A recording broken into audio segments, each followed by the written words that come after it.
The views and opinions expressed on any program are those of the producers and/or the persons appearing on the program and do not necessarily reflect the views and opinions of FRC Media, Bristol Community College, or the City of Fall River.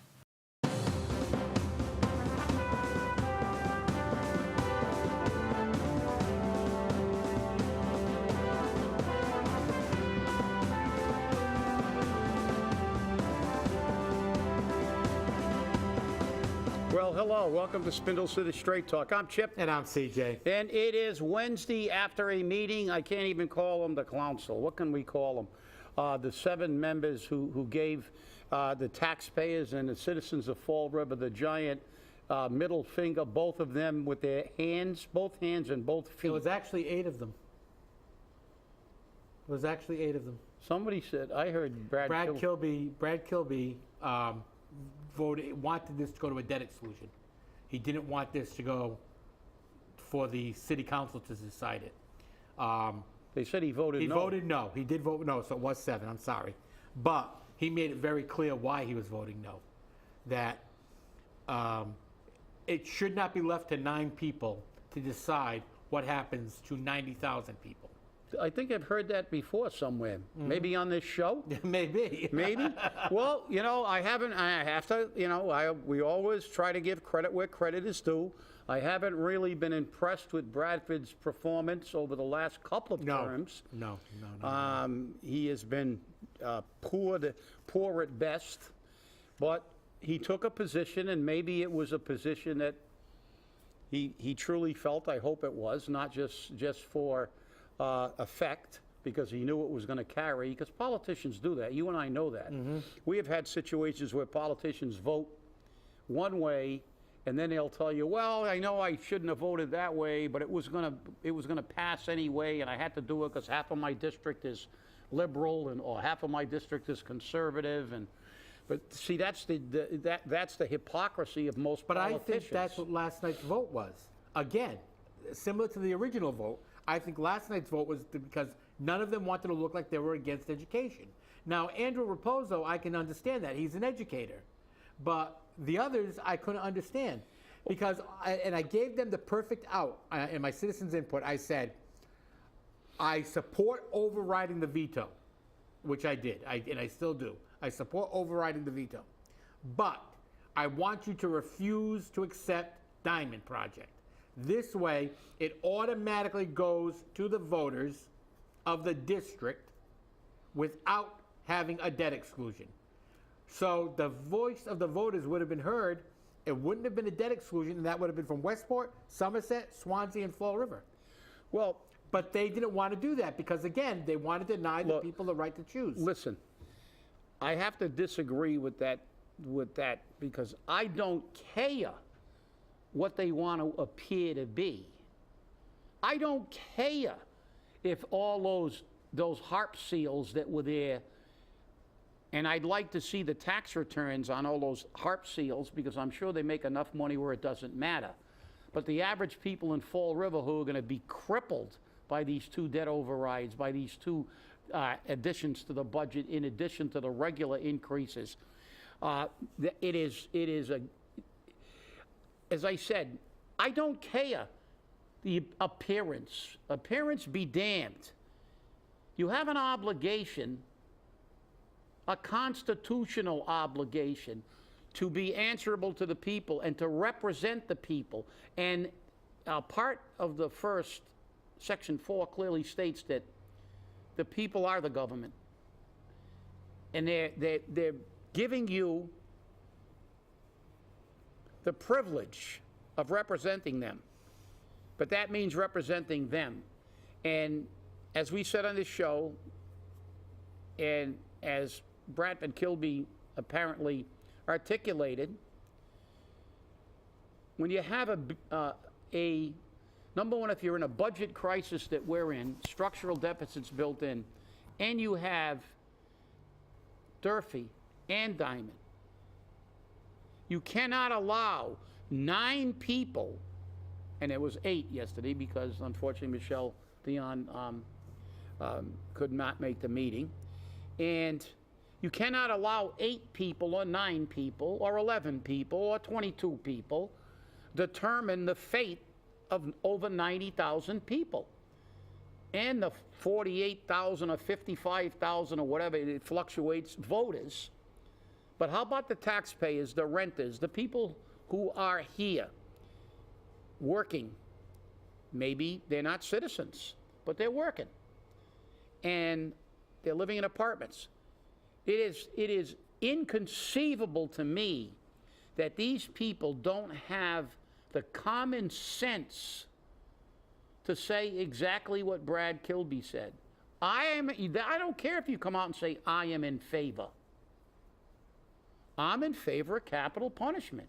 I voted for capital punishment when that was on the ballot, and the governor vetoed it and then politicked his way to a 1-vote victory of overturning that referendum. And I told that individual I could never support him again because he applied his own philosophy rather than represent the constituents and the people of Massachusetts who weighed in on that issue. You know, I'm sick and tired of these people giving the finger. We're going to have to get candidates in here who remember who they represent. I don't care if every vote is prefaced with, I'm for Diman. I'm for Diman. They didn't want the hop seals to go, boo, boo, boo, you're bad, you hate the children. It's not about that. It's not about that. It's about allowing the people, and then if they don't show up, if we get 21% people, then the other 80% can shut their mouth. That's right. They had their chance. I have said from the get-go, I truly believe that if we went regional, it would pass, and pass fairly easily.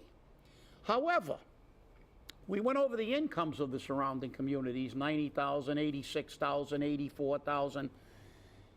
For them to get up and do that, and as you said, CJ, I don't care how they want to wrap this pig and how much lipstick they smear on it. It's a pig. They failed in their duty. This should have been deferred to the citizens of Fall River. And shame on them for saying we're the monarchs. We do not have to even consult you. You elected me, and I'm the boss. I do not represent you. I represent my special interest group. So that's why, as far as I'm concerned, there's not one of those individuals that is sitting in that chamber that voted last night, with the exception of maybe Brad Kilby, if he gets his act together, that I will vote for in the next election, and I will make sure I try to get as many people to run for city council that are going to care about the people. The mayor was on the right side of this, and Bradford Kilby was on the right side of this, and Michelle Dion was on the right side of this. All for different purposes. Yeah, exactly. All for different reasons, but the core, we're going to get like the feds love to say, but the core is the same. They said the people had a right to speak. That's for right. whatever reason they had, they figured out as politicians that when they stood up and said, I swear to uphold the Constitution of the Commonwealth of Massachusetts, that obligated them to be answerable to us. And in this particular situation, I'm going to tell you what, you better fasten your seatbelts there, council, because I think in 2 years this is not going to go away. When people start getting these bills, people are losing their houses, people are getting thrown out in the streets because of the rents that have to be charged. I see a bad moon rising, to get an old song. You know, there is a bad moon rising, and people are gonna remember this, because just remember what happened to Flanagan. You start attacking their pocketbooks, they can flip on a dime. Just remember that. They turn like a pack of rabid dogs on you, and they will when they start getting these bills. Well, you know, I must say that what Brad said was very true. He doesn't believe that 9 people should have the authority over 90,000 people. They don't, though. That's the key. They don't. Right. And Sean Kadim said, what are we supposed to do? Bring this to the voters for every single issue. And you and I both agree that if need be, yes. Yeah. I would prefer that over not doing it. Right. But, you know, that's an absurdity. That's ludicrous. Right. Okay, you get elected, you're going to talk about money being allocated for potholes, you're going to talk about money that can fit in a budget. I mean, Sean Kadim shows his, he's full of crap. If bull crap was bricks, he could build a chimney to the moon and have bricks left over. That is a con job. He is conning you. Oh, would he want us to bring it? Yes, we do, because that's what the Constitution says. But you don't have to. It's a given. We de facto give you the power to run within the budget. So if it's something that if this city was running well, if this was Newton, nobody cared. All right, we got plenty of money. We can take it right out of the budget. No, we look at a debt override. Then we're going to look at how we're going to pay for Diman. And now we're going to have to look at, well, and I heard the con job. That was the one that got me, the con job. I talked to someone. And Nelson Vasquez made a nice presentation at the beginning. And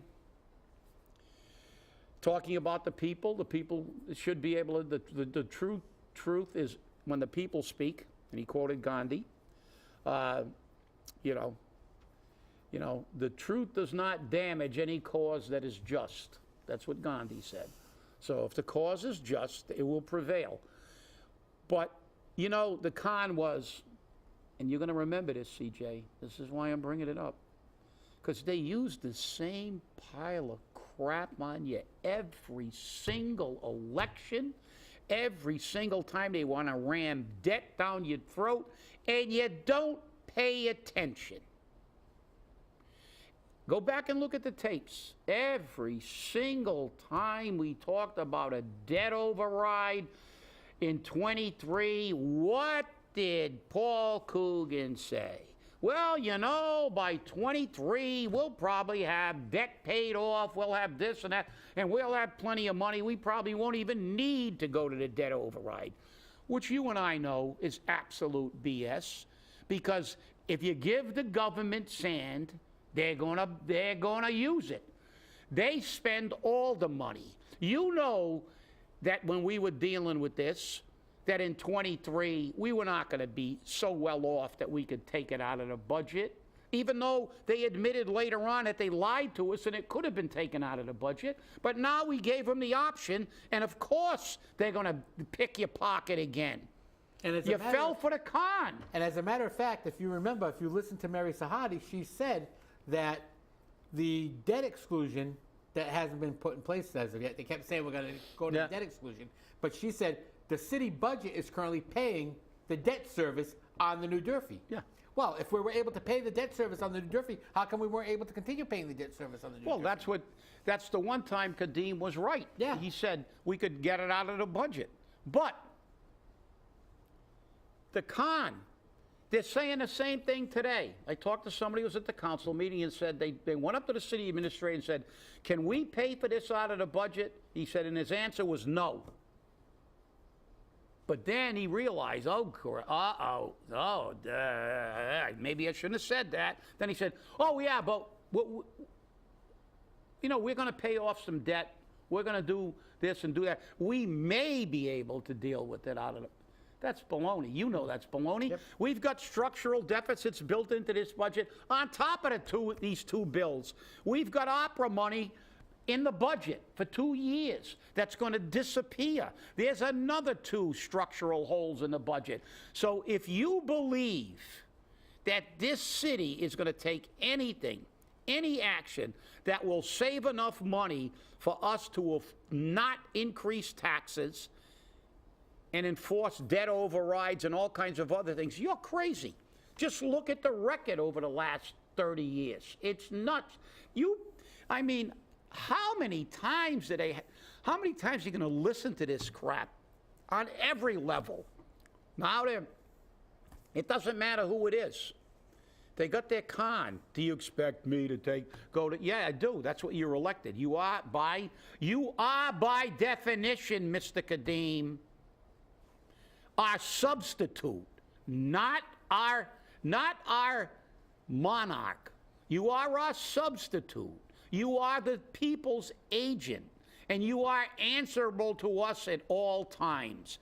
So you're smart enough to be the city administrator in Seekonk, after you learned how to do the job in Fall River, go read the damn Constitution and stop being so cavalier and condescending. Ha! You expect us to ask those peons? Do you expect us to actually consult the peons as to whether they want to go bankrupt or not? The hell with them. They don't like it. Let them move to Seekonk. Oh, wait a minute. The average household income in Seekonk is $90,000 a year. Guess what? They can't move to Seekonk. Right, they can't afford it. So, but, you know, in some fairness to Sean Kadim, he did say very clearly, he says, if you want us to take everything to the voters, then change the form of government in the city to a town form of government with selectmen and a town meeting for everything. you know, that's a line of bull. That is crap. Right. That is another deflection trying right, exactly. being condescending But and cavaliering. I wanted to give him his full. If you want us to take it to the people. Yeah. It's already in a constitution, dummy. And number one, it violates the city ordinance. They already said it's going to cost more than $5 million. That's right. So change the charter too, Sean. Let's change the charter. Let's change the Constitution, because they don't count. Obviously, the laws don't count unless you agree with the law. So we're gonna diminish what you just did by being cavalier and condescending. Oh, you don't have to talk to those peons. Who the hell are they? Hey, I work in Seekonk. I make almost $200,000. This doesn't bother me. You think I'm going to talk to the guy that's living in a 3-decker in Corky Row and worry how that affects him? You think I'm going to talk to the retiree that's trying to pay for a house with a median income of $22,000 a year? Oh, gee, come on. Change the law. The law's already there, Sean. The law's already there. It's in the Constitution. It defies a city ordinance. It's already there. There is valid reason, not just the fact that I agree with Brad Kilby on this one. When you're dealing with a debt of this magnitude, you should go to the people. But let's not be that ridiculously cavalier. The people do not expect you to take things that are within the budget, and when you're going to stay within the realm of keeping a budget that will either will require a minimal impact on the people. No, of course you don't. That's what you were elected to do. Okay, we need to appropriate $200,000 for potholes or $1 million. Okay. But you're going to tell me this scenario, this situation does not require the people's input? We're looking at a Durfee debt override. We're looking at Diman now. We're looking at anticipated structural deficits 2 years down the line. We're looking at receivership. But don't worry about it. What do you expect us to go talk to the peons? Nah, we don't have to talk to the peons. I'm elected to tell you exactly how I spend your money. Oh. Just tell us how you feel, Chip. Just tell us how you feel. I'll tell you, this enrages me, because nothing enrages me more than when people are so oblivious to their duties and responsibilities. Well, and as you said, by ordinance, anything over $5 million they have to take to the voters. Now, not only is it over $5 million, it's $5 million a year. It's over $5 million a year. Yep. The way they're justifying it is they're saying it's an assessment. It's not a tax. Exactly. Yeah. Change the name. It's still Semantics. the same thing. Yeah. Exactly. If it walks like a duck, if it talks like a duck, exactly. It's a duck. It's a duck. It's a tax. Now, here's the thing. Sean Kadim must be taking his lead from the administration, because the mayor doesn't follow the law. Although he says he does. I can go through the charter right now, through the agenda right now from last night, and I can show you where he doesn't. Of course. Because he doesn't as usual. The only time he's followed it so far is when he shoved the budget down the city council's throat without their input, and when he vetoed their vote. Those are the two times that he followed it that we know of. Yep. Now, last night, the city council should have taken a vote that sent this matter to the voters, not for a debt override, not for a debt exclusion, but just to say, can the city spend this money? Even Diman acknowledged that if the city of Fall River said, we're not going to spend this money, they would be in a problem. You don't want to send it to the entire district, which I recommended, send it to the people of Fall River, because it's over $5 million, it's required by city ordinance, and let it go from there. I mean, that's a reasonable request, and it shouldn't even be a request. It should be a mandate. Yeah, but you see, it's not a request. It's the law, and they ignore, as you said, they ignore the law. Right. I just went to a meeting this morning, and I saw statutes that were totally ignored by, the city. And then when you question them on it, they go, oh, I wasn't aware of the statute. Well, you're supposed to be aware of the statutes. And this is a constant repetition. This is why we need to clean this council out. Because if they don't understand, they're obligated to do this. Not play semantic games, not be condescending, not try to diminish everybody who goes up there. Somebody asked me, why don't you go to citizens input anymore? Because number one, I got 3 minutes, and it takes me longer than 3 minutes because I like to give evidence of things that I'm talking about. And secondly, I don't like urinating into the wind because I get it back in my own face. That's right. So it's a total waste of time going down there and talking to those bobbleheads because everything is decided beforehand. Because how many of their friends are working at Diman? How many people got jobs from this thing? This is the problem. You got to change. Remember what Samuel Clemens, Mark Twain said. Politicians are like diapers.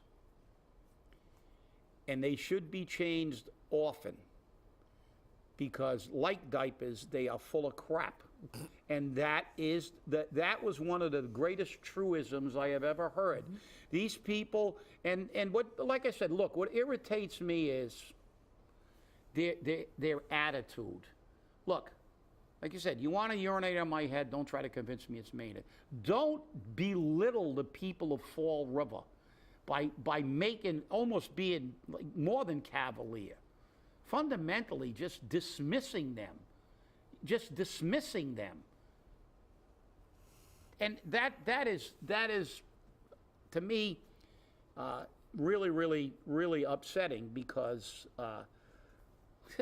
dismiss them. They don't even count. They're just ignored. And that's what that attitude of like, what do you expect us to do? I expect you to remember what the hell you are. You are an elected representative of the people. You were not elected king of the budget.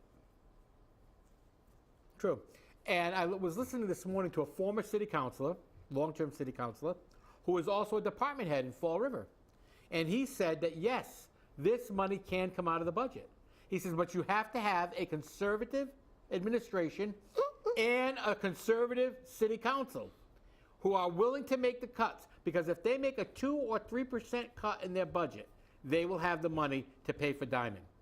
2%, 3% of a $250,000 budget Million. is, a $250 million budget is a lot. It's not chump change. No, it's not. And you could end up paying for what you need. And CJ, you just came up with probably the most salient point of this discussion for the last week and a half. Just like the trash bags, ram it down to people's throat. People are outraged now, they're not getting to speak. But do you think if that individual is correct, if the city came forward and said, listen, we're not going to put this to a vote because this is what we're going to do to make sure that we're not going to kill you again. We can afford this and prove it. But no, they didn't. They just said, we'll figure it out later. And that's the problem. We'll figure it out later. Just like, oh yeah, we're gonna be having some debt. But come on, for God's sakes. Every time we pay off a debt, we create another one. Right. We never get out of debt in this city. They've been kicking the can down the road for the last 30 years. Since revenue sharing ended. You remember the old revenue sharing? When the feds used to give us money? More welfare money from the state, welfare money from the feds. We had federal revenue sharing. I remember a time with federal revenue sharing where we had a $12 million surplus in the city budget all the time because you had money from the feds. You had money from the state. You didn't have, but all of a sudden when that dried up, we got to pay, and now they're killing everybody. But like I said, the thing that bothers me is the attitude of some of them. I mean, others just go, I'm for the kid, and I don't care what you're for. Who knows? I might have voted for Diman. Yeah. If I thought we could afford it. It's not about the education, it's about can you afford it, because they still don't put themselves in a perspective based on reality. I don't care how much I want to eat filet mignon and lobster every night for dinner. I can't afford it, especially now. I can't. I know, really. Can't even afford a Portuguese steak anymore with all the inflation. But the reality is, the people that are going, the harp seals that are in the audience going, oh yeah. Look at their incomes. This is a class war. The rich don't care. It doesn't bother them. Gas prices don't bother them, but the average people in Fall River, which we know what the median income is, $25,000, it does have a dramatic and negative effect on the average people in Fall River, and it's an outrage that this council behaved the way they did. Well, and again, like I said, you can attack Sean Kadim's position and attack it validly, but you also need to attack the mayor's position, because the mayor doesn't believe in following the law. Although he says he does. On this particular one, he had the right position. You're right. On this particular issue, he wanted to send it to the voters, but he wanted to send it to the voters for a debt exclusion, not for their opinion on whether or not to do the project. So, again, different reasons. Yeah. Different reasons. But, I'm going to show you how the mayor doesn't follow the law, because I don't have a lot of time left. The charter requires the mayor to put on the city website all positions available on boards and commissions. He is to do that at the beginning of the year. I believe it's March. The mayor has yet to post in any period of his terms that list of available positions on boards and commissions. And he's also supposed to post how they can apply for those positions. And to prove further how these boards and commissions are nothing but political payback, I'm going to go right down the list of the people that were done this week. Paulo Amaral, Conservation Commission, no experience. Laura Washington, Sewer Commission, no experience. Rebecca Collins, Watapa Water Board, no experience. Okay, two of them are former city council candidates who supported Paul tremendously. And the last, Rebecca Collins, served as the Diman construction person. So, talk about payback. I mean, it's right there on the front line. Yeah. And then, when you remember city ordinance says you must be a resident in Fall River to work in Fall River, Bridget Almond was appointed to Director of Financial Services, and she's from Warwick. So, is she going to take a position to take a residence in Fall River, or is she going to stay in Warwick?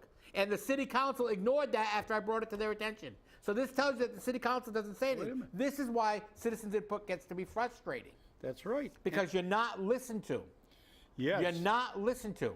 Whether you're in person or you send it in writing, you're not listened to. Well, the problem you have here is there are laws for the regular people and there are laws for politicians. And when it comes to politicians, we can quote Judge Dredd. In their case, I am the law.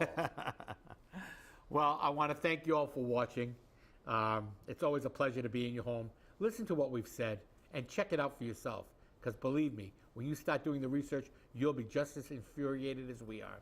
Have a great day, and remember, stay safe, stay angry, and hold your politicians accountable. Have a great day. We'll see you on Friday.